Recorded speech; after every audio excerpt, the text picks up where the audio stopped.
Bonjour, 20e numéro de Hol Hol Challenge. Alors que nous entamons la fin de la 3e semaine de ce challenge, notre petit groupe commence à restituer toute la pression psychologique conjuguée à l'effort physique de ces 3 semaines passées à l'école militaire président Gouled. Alors chacun réagit à sa manière.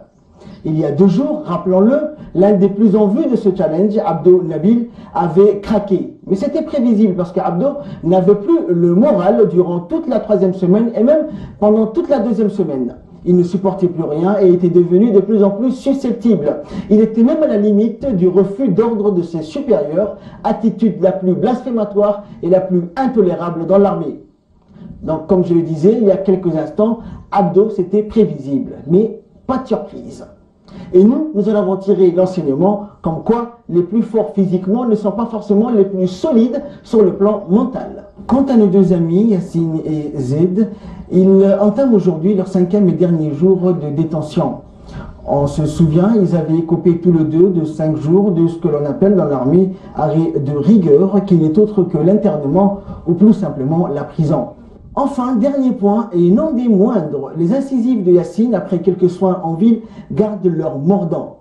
Et je vous le dis, il s'en sert très bien ces jours, parce que même aux arrêts, il garde un appétit d'ogre. Et c'est un signe, selon ses instructeurs qui s'y connaissent, qu'il a un bon moral, malgré sa sanction disciplinaire. Voilà donc notre journal de bord pour vous mettre dans le bain de ce 20e numéro de Hol Hol Challenge, qui débute aujourd'hui, comme par hasard, par un cours sur le code de conduite du militaire. Car il faut savoir, chez les militaires, même leur vie privée est assujettie à un code de conduite. Comment savoir où on peut aller et où ne pas aller? Eh bien c'est simple, vous saurez plus avec ce cours par lequel débute la 20e journée de Hol Hol Challenge.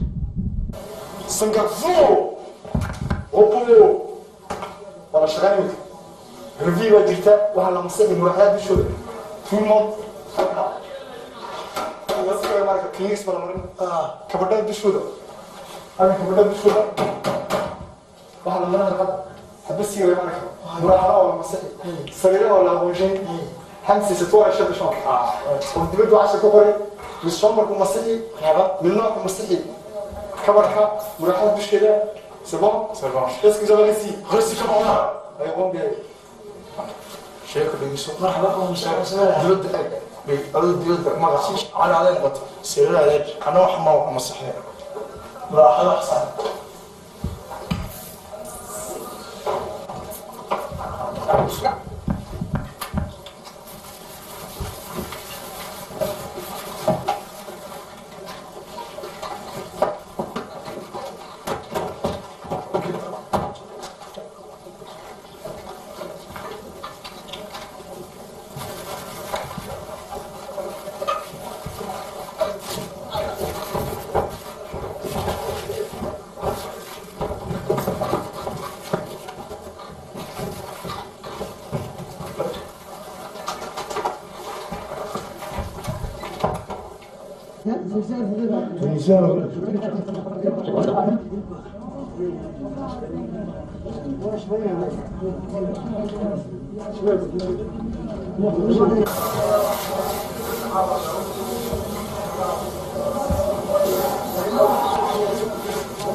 C'est bon, on va faire le main.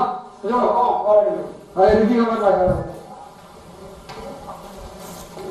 الكوبي ما تسمي اسمي كل اللي سعدان فكل ما سيا دي الارقام اللي مسوي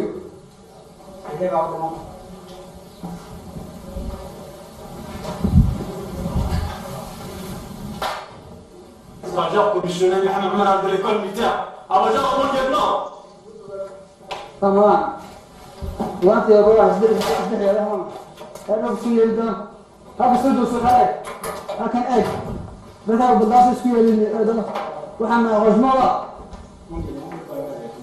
يا قدم من وحنا غزمة فكان يسوي عمل رجل سيستم ولا لا وروح سيستم في السماء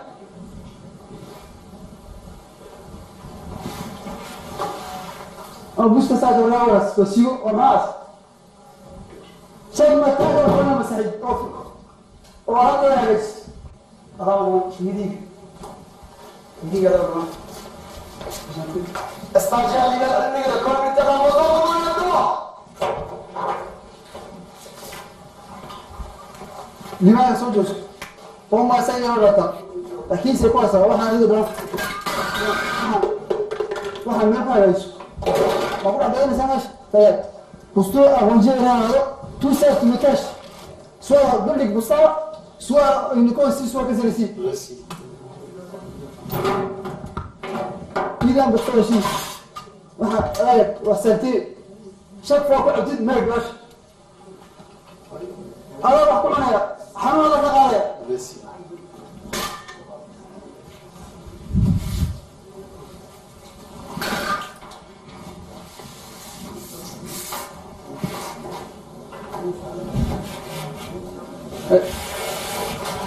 ايه ديوانو هذا بعيد جواز مرات هذا بجد بيقص كمسح رسمي الجسم انا سيما هذه فرقه ما اروح بردار رسمي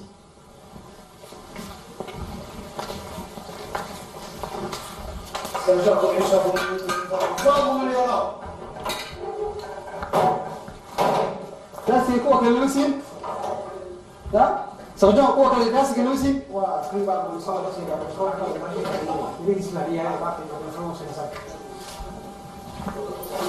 وكان إذا تجمع صدق الكور وين إذا تجمع سلمياتي سواء عن إنجليزك هكذا معايا هذا سبوركا ساتي كان يعيش عندك وفيها نحن إذا تج فوسط بوسطة إذا تج قاد بتوع كذا قناة صديقة عيلك ويفهم ولا عيلك لكن يفهم غير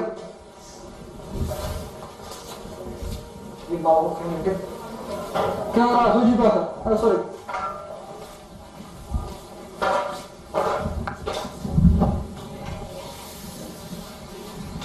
غير خلاص كوربيلا قسم سنعة شلون برك إني هكذا قبل شغل شلون برك مجلس شغلت شلون برك إني كذا كم كان كوربي ريديو أصلاً جديد غيره كوربي قالوا والله ميرس إذا بس وقال إذا تأخذوا دم بس هذا ده راح تشيل هو سيل فري غاز وحولا جدا هذا ده سجاد ممكن سجاد ده بيحب دورك ميدي دورك سال كنت معاه وضع سيرجي هذا يوصل أفصل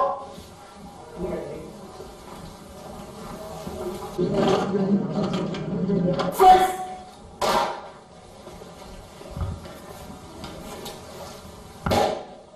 غمو لي دير الشخص ندير كل ميتين اخر مره فيها وصل لكم ولي سؤال ما ادري ورحت كذا كثير من هناك اسمها مساعد انا هنا انا مساعد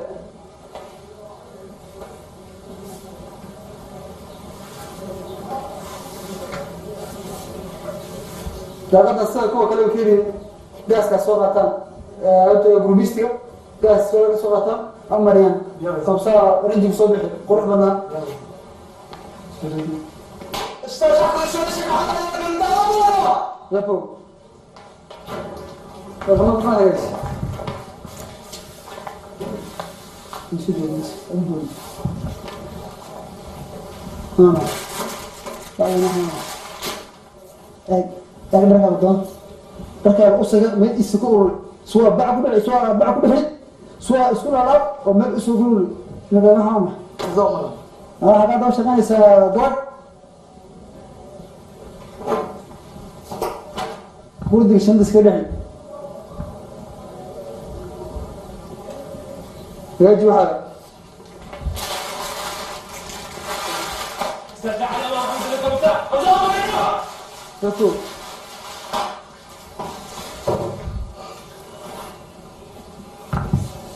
Ça, c'est pas arrangé. Hein.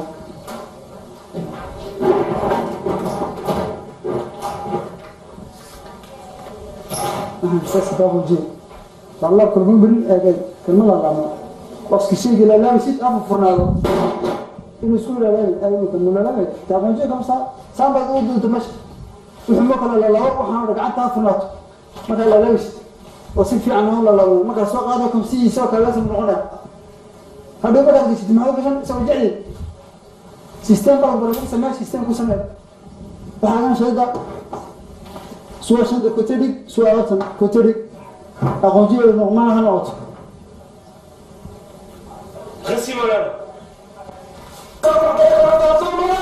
ريبو bordel, regarde. Regarde. Télésport et télécombat. Regarde, il reste tout le monde. Tu mets de côté le télécombat et l'autre côté télésport. Ça aussi, c'est bien arrangé. Ça monte à même khabes. Bon, il y a un qui ça monte de cas, il y a un qui va ça. Il aime ça aussi. Toi, quand il bosse à khabes, il faut qu'on fasse la arbre pour qu'il y ait des messieurs. Oh, habay ça. غسي مولانا واكاس ولا شيء غير وحنا مشكل ما نسهل سيجدا ايضا كبر كاس ورجيس لبوثيه نظيفه المكسيه نعم مساعد شو نقول عين هذا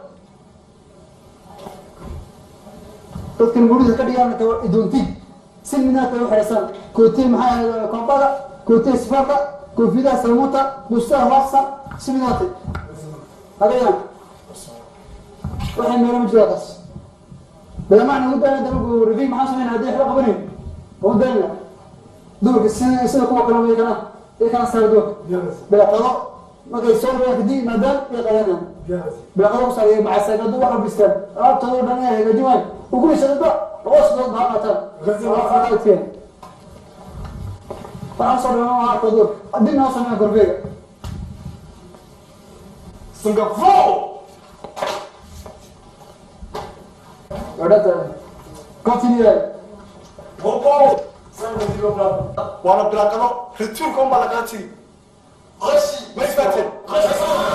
Sangavo. Au boulot.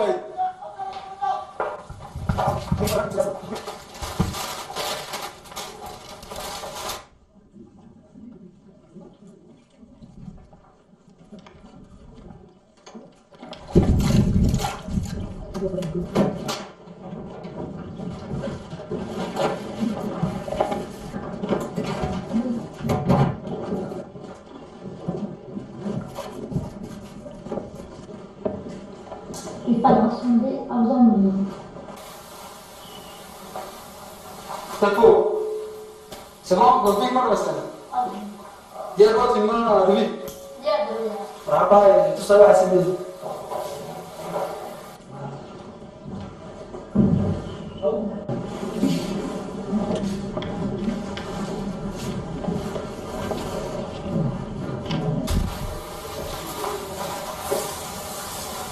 يلا بناخد فيديو سنة ركز سيدي ساعة نبدأ سنة تواضع أقول بعد بدي يسكب دينار لكن لا نبدأ سنة الفيديو كل فيديو مركز معلك أستك مراحلة دون غطو تعرف تريكا عرفت كلامك مركز ولا تحت مريم مرحلة شو كذا معطول بمدي يقول هذا تفو إذا خبروا وحنا لكن كورتي السجن تسعد روحي وراحت السجن لدي دخل السجن لدي ولا إن الغد عشان كل بند قبل شيء يناسب الإنسان وحنا لدي ما حد يسمع ما حد يسمع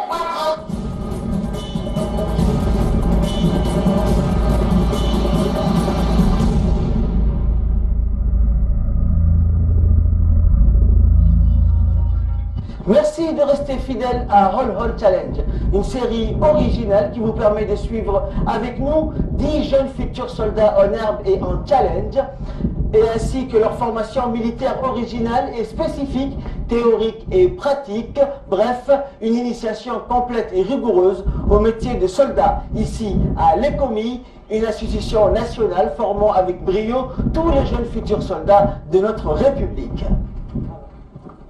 Voilà. Assis et en silence. Bon. On regarde, c'est l'hiver. Je n'ai pas dit d'écrire. Oh, regarde ici. Aujourd'hui, ici, instruction civique et morale. Donc, le patriotisme, c'est le titre de la leçon d'aujourd'hui. Puis, connaître le patriotisme. Ou qu'est-ce que le patriotisme? Donc, définition. Le patriotisme est le sentiment commun à un groupe d'individus vivant sur le même sol, citoyens d'une même nation ayant un genre d'intérêt commun. Chaque pays a ses propres intérêts et ses propres citoyens. Donc lorsque la personne croit aux intérêts, aux citoyens de son pays, donc cette personne, on l'appelle un patriote. Un patriote.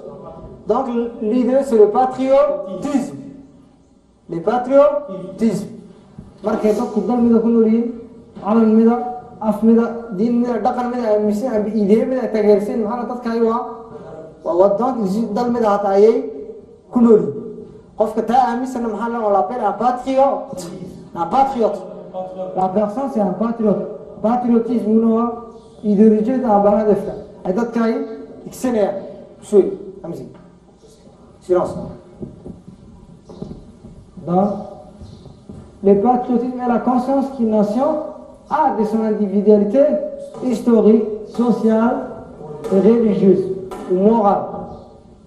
Donc, le patriotisme, on a conscience. waxay dadka aaminsan yihiin dhaqan ahaan diin ahaan maaragtay waxayna maxay ku dhisay bulshada ay siday u dhisan tahay sida ay u dhisan tahay ay ku horumarayso ama ay hore ugu soconayso donc on l'appelle waa idee dadka ay aaminsan inay koogayo uu fiican yahay qofka wixiisa aaminsan on l'appelle un patriote donc un militaire waa automatique parce qu'il croit à son pays waa automatique.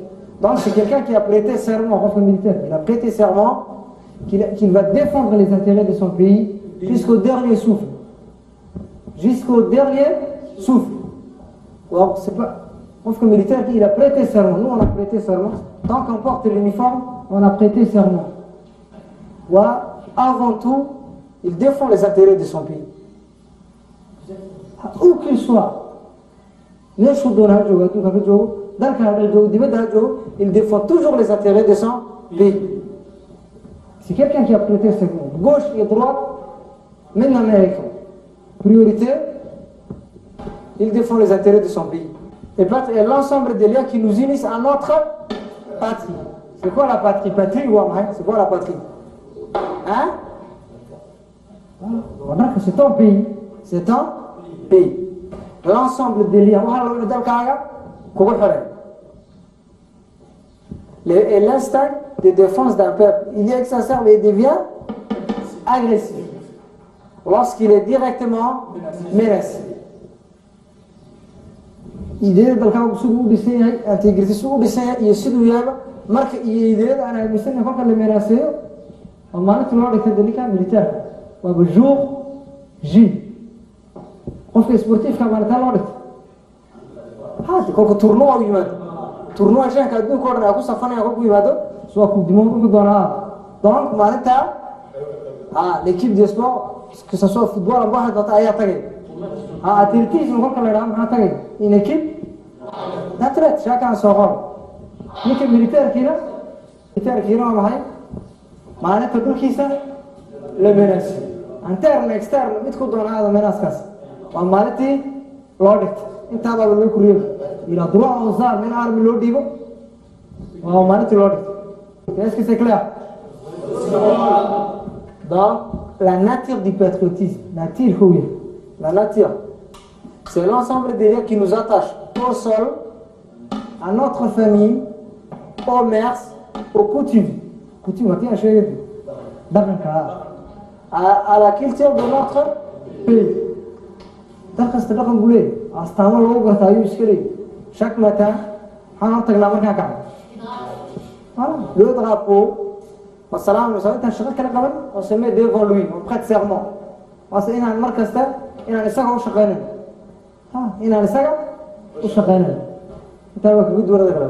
Après, à son histoire. Si vous souhaitez c'est la fin du temps. Portugal a marqué, ainsi de suite,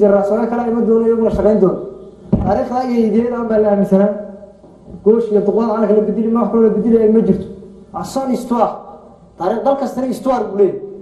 Alors que le tarikh, chaque pays a son histoire.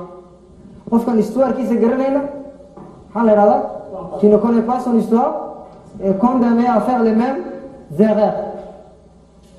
Dans le tarikh, انت في غنى واسكت زي انت حماينا غلطات وتكون هيك كمان نقولس غلطات دي مغيرات اساس ما تكون نقولس vous n'avez pas droit à ça d'histoire quoi à l'avenir atiya sheegay waqtigii tagay ka jooga iyo ka soo socda isku xidhay waa automatique les générations passées les générations d'aujourd'hui et les générations qui vont venir isku xidhay waa automatique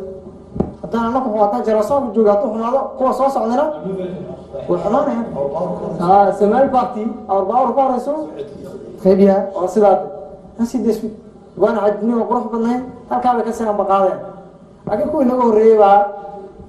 C'était très mal parti, ça n'a pas marché. Est-ce que c'est clair? Bon, pour aujourd'hui, c'est terminé.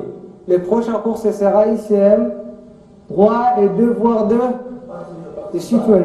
Droit et devoir des citoyens. Pour l'ensemble, les gars, fort! Propos!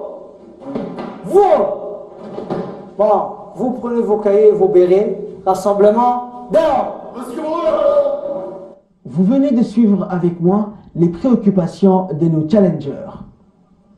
Malgré les incidents qui les ont secoués, ils restent sereins. Ce sont désormais des adultes qui tirent les leçons et les enseignements de ces incidents de parcours qu'il faut désormais mettre court et dans un court terme. Très sage réflexion que la suite de Hol Hol Challenge nous révélera.